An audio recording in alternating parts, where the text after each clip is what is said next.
Hey, I've decided to have a question and answer section on my YouTube channel. Today's question comes from my eCollar group of almost 12,800 people. I think the question is a little bit unfortunate, but before I get into it, let me prepare.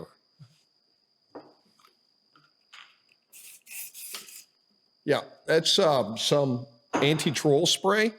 Yeah, it's really strong. I'm using anti-troll spray because anti-troll spray reduces troll attacks by 25%.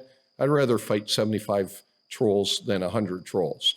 Again, I'm putting this anti-troll spray on because I know that there's going to be people that attack me.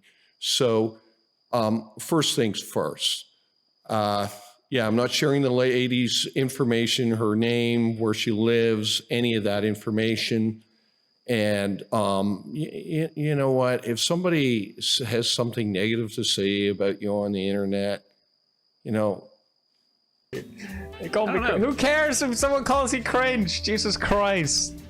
Someone was mean to me on the internet.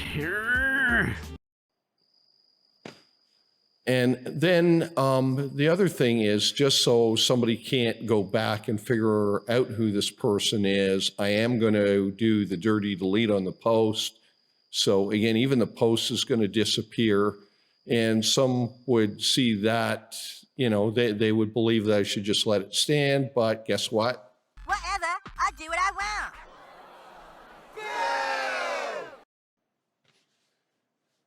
want. Okay.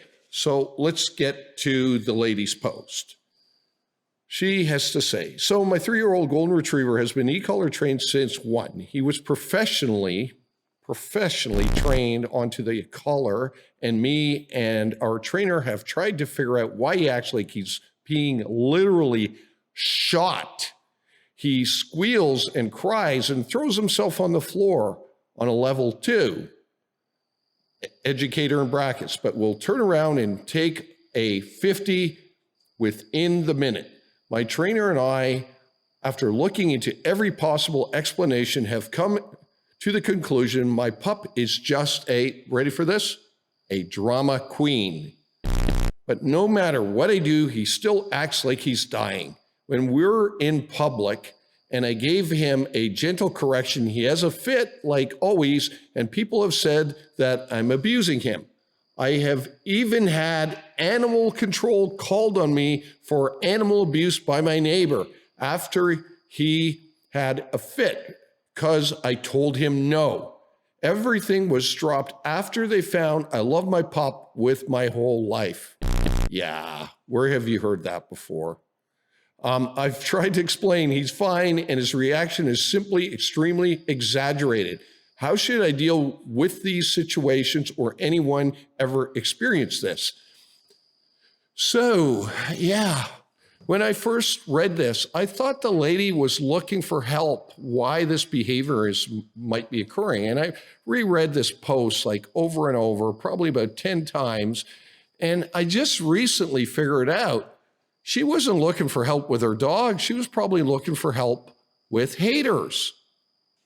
I offered her a free phone call. Okay, please understand that I know of people that are in the dog training business that are charging $100 to $200 an hour just to talk to them on the phone. I was offering this entirely free. I wanted to help out a dog. I also wanted to help out an eCollar community with an embattled tool so that, you know, this tool doesn't get an even worse image. So I have some theories as to what potentially is going on.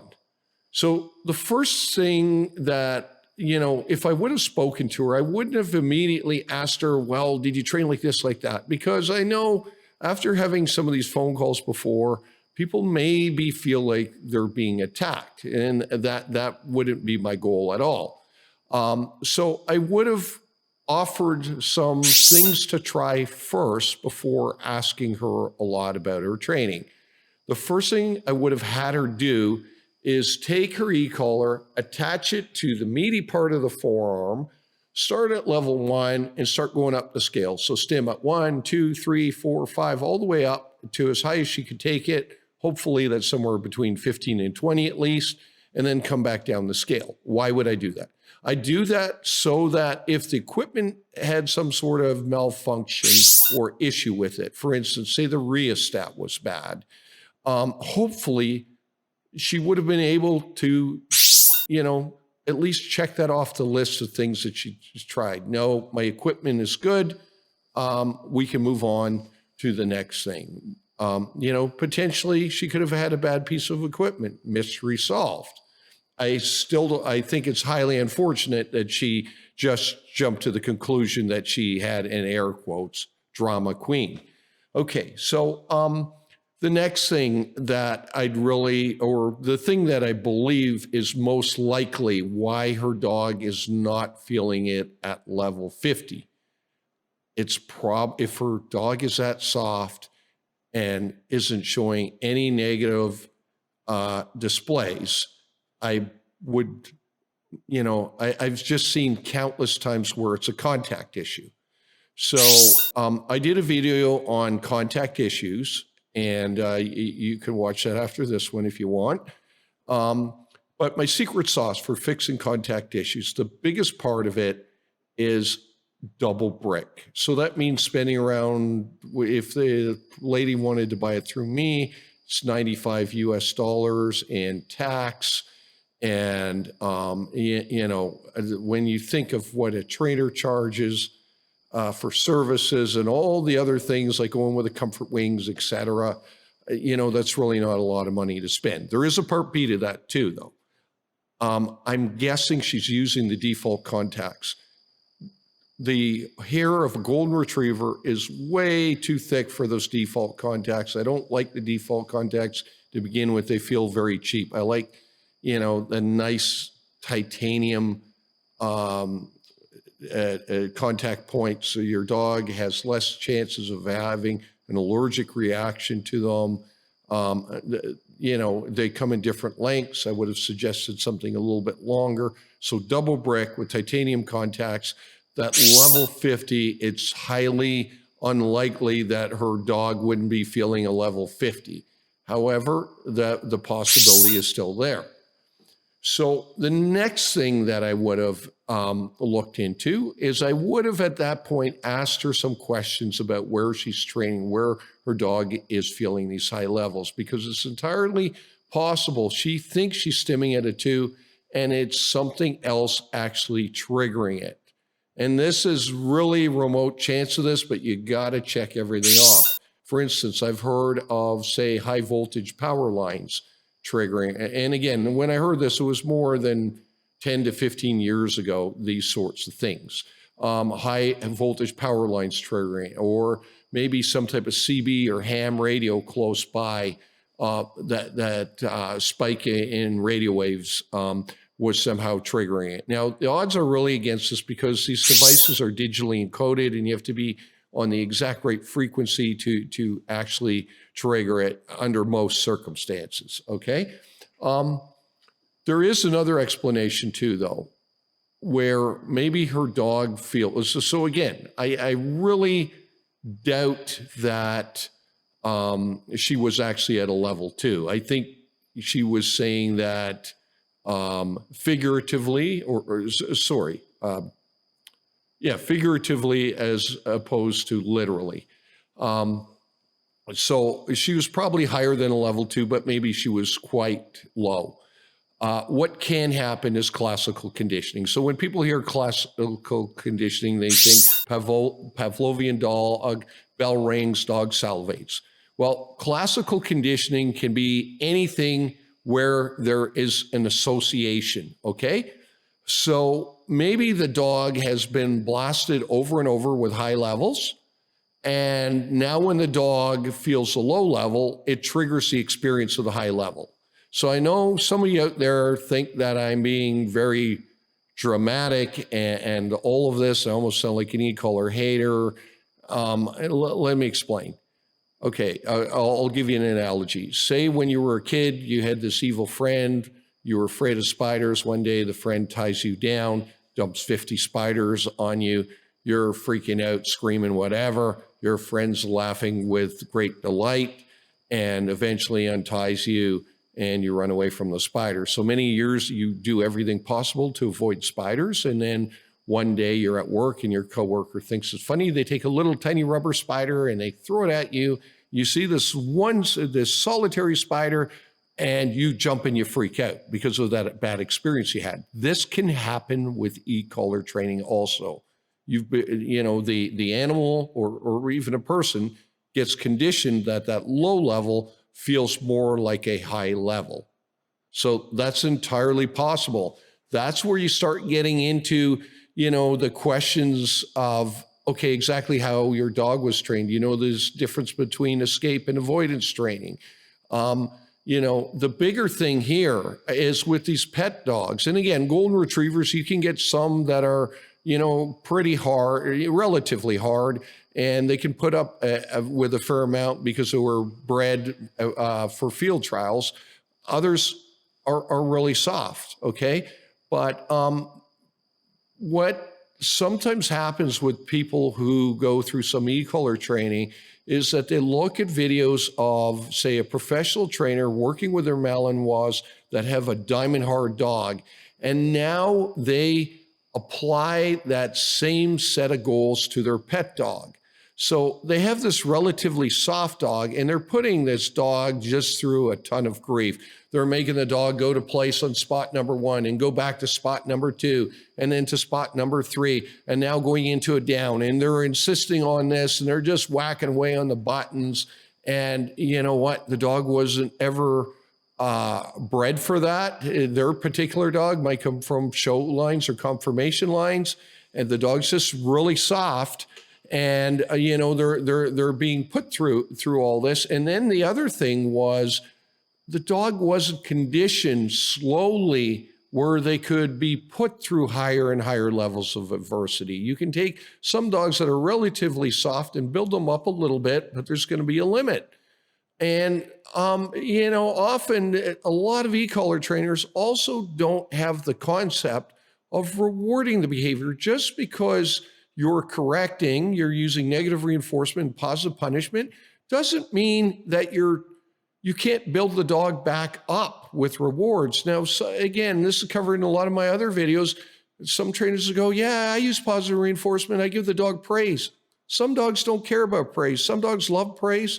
In the case of some dogs, you're better off to use food, and I'm sorry if that hurts your feelings. Some dogs, a rubber ball is the best thing in the world, but you have to, balance training literally means you're going to balance the bad things with the good things. And eCollar is designed that ultimately it's going to generate a bad thing. Let's stop this talk that it's just the communication. It's like a TENS unit, blah, blah, blah. Let's be honest about it.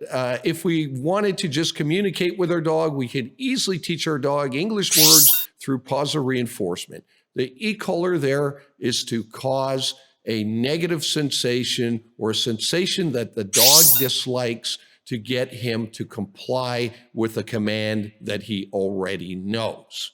Okay, so what happens with these dogs where we're really asking for too much is that they will enter into what is known as learned helplessness. So the dog shuts down, and now the dog doesn't want to move because they believe they're playing a game that they can never win. Okay, so if you're unfamiliar with the term learned helplessness, I'm not going to bore you with it. You can go out and search for the scientific experiment that was done. I think it was the University of Pennsylvania that did it.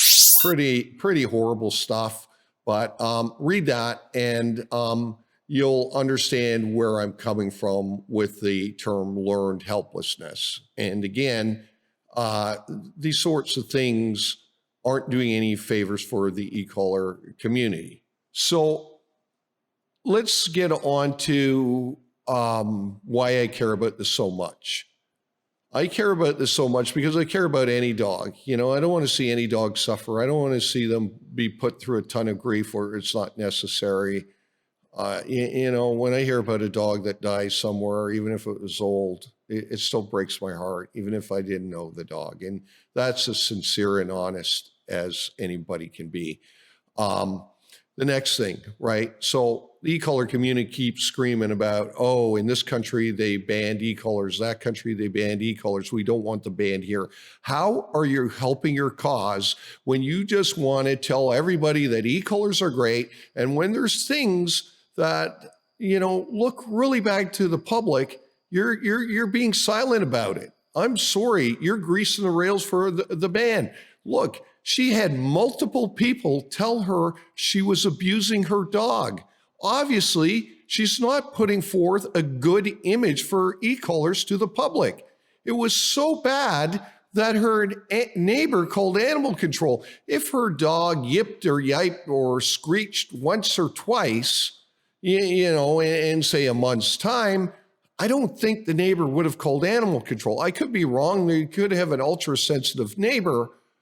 I'm guessing that the neighbor, they had probably a good cause based on what they were seeing to call animal control. And a lot of the excuse making for me, things that were said in the post, it has red flags all over it. So now let's say that the dog really could feel. I've never met a dog that could feel level 2. I think level 4 is about the lowest I've seen with any dog. But say legitimately that she has a super sensitive dog and the dog can feel level 2. And she's being honest, okay, about it actually being level 2 and not like a 10 or a 12. This is how I would fix it. So if the dog's super sensitive, through Dogtra, and this will work on eCollar's technology also, they have something that you can add to the contacts. I think it's just a resistor that goes in between the two posts, which reduces the stimulation by, I think, roughly, it reduces it to 60%. So that 2 now maybe becomes a 3 or 4. We now have a little bit of leeway where we can bring it down a little bit further, because at a 2, if you go to a 1, potentially, I don't know what the curve looks like, you might be reducing it by half. But if a 2 now becomes a 4 and you go to a 3, it's going to be slightly lower. So that's thing number 1 that I would do to help fix this, is try to reduce the stimulation if you truly believe that the collar's working properly and your dog is ultra sensitive to it. So the next thing that I would do is I would back the training way back. She would probably want to work with somebody else than the previous trainer, because she's already said the previous trainer can't figure it out and they're just calling the dog a drama queen. Let me address the drama queen thing first. There are some dogs that can be very manipulative, but they're very rare. For instance, I've heard of border collies that when they don't want to work anymore, they feign an injury. They're limping like Lassie in a movie, and the next thing you turn around, start to go home, and the dog's running down the road, right? These things do occur. If you take northern breeds like Huskies and Malamutes, you give them a little bit too hard of a correction and they vocalize. But after a while, you learn to read these dogs, and you know what? Once they understand the training, you're not correcting them that often. So again, I'm guessing the lady is way too heavily handed on the button, always hitting the button. If the dog was that well trained, after a year, you'd barely be using the button. But again, mileage will vary, right? So let's take a few steps back. If I was working with this dog, the first thing I would do, I want to go back to a little bit of positive reinforcement training and get this dog's head in a better mindset. Then I'm going to go into a classical conditioning style training where we're going to be using a level that we don't even know if the dog can feel or not. And every time we stim, we're going to hold out a hand of super high value food. So we start at a level we don't think they can feel. You do a bunch of repetitions. Maybe the dog's even just hearing the click of the remote. And next thing you know, the food's popping out. You keep the dog a little bit hungry. You cut their regular food back. you're using something like what I use, boneless, skinless grilled chicken breast, out comes a food. The dog thinks this training is the best thing ever. The next day you go up one number, and you're going to do the same thing until you're pretty sure that you're seeing a reaction where the dog's kind of looking up. You know, how you can test this is you wait till your dog's facing the other direction. You're hitting the button that you think they barely can feel. And when you get them to turn around and look for the food, now you know that's a level that they're feeling it at. And then you can slowly wean that food out and now make it a little bit of an aversive, where the dog goes, yeah, I don't really like that, but it's not too bad, and I'll play along and I'll come to you, and sometimes it pays and sometimes it doesn't. And then the food only pays once in a while, and you slowly start adding in the distractions back in. What might have also been happening with this lady is that, she could have been describing that the dog doesn't feel a level 50. Well, what was going on when she was using a level 50? Is this lady maybe one of these fools that's using the eCollar for reactivity? I get the people that join my eCollar group all the time, and they're describing reactivity. And the very first question I have for them is, why is your dog being reactive? And people can't answer it. And so why are you putting an eCollar on your dog? Are you telling me that if your dog is acting out of fear, you believe the best solution to fixing a fear issue is to punish fear? At 50, it's a punishment. I'm sorry. Actually, technically speaking, it's only a punishment if it actually reduces the behavior. But what I'm getting at is, so I broke one of my own rules there, but what I'm getting at is that it's an aversive. The dog might be feeling it, might be even suffering, but they're powering through it because their fear is greater than, the fear item is greater than the discomfort being caused by the eCollar. So I'm working on a video currently that talks about fear reactivity. Now, for dogs where they're just a social butterfly and they want to go meet everybody, yeah, eCollars can be used. Guess what? A lot of times you can accomplish it with a prong. I do a lot of classical conditioning where when the dog sees another dog and they're reactive, I'm again keeping the dog at threshold. I'm rewarding them for lack of reaction. Again, you have to use something that the dog really wants badly, but that's all, a material for another video. But I'm going to end it up here. But so here's the big part of my message, though. If you really care about eCollars not being banned, if you care about dogs, when you see people put these sorts of posts out, please speak up. You're protecting the rest of the eCollar community, and you're preventing a dog from going through a really bad time. I don't think that anybody should be forced to feel negative about speaking up and doing a good thing. And again, if people want to hate on you because you're speaking out to try to look after the dog, or look out for a dog somewhere, you know what, their words, who cares? Who cares? There will be a lot of people out there that will appreciate your efforts, and I'm one of those people. But thanks for watching the video, and I hope to see you in the next one. Don't forget to like and subscribe. Thank you. Talk to you later.